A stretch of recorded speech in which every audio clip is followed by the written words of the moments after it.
guys, welcome back to another episode. Today I'm here with Omega, building the Castrol Supra, of course, in which PHR sent us their radiator piping kit. Now this here is the aluminum piping.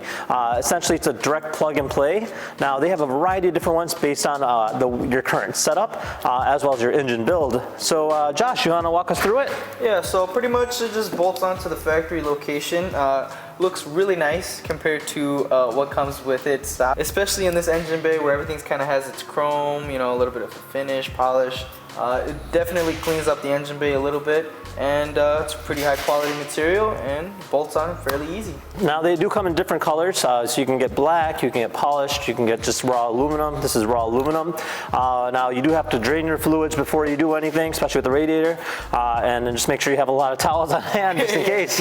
Yeah, for real. It gets a little messy, but you know, just clean it up a little bit after you're done, and then yeah, pretty much just bleed the coolant system and you're ready to go. Yeah, it's just one of the small mods that makes a huge difference on any engine bay, and yeah, for the price, hands down, definitely a great way to go. If you had any questions, comment down below. Otherwise, we'll see you in the next episode. Take care. Bye.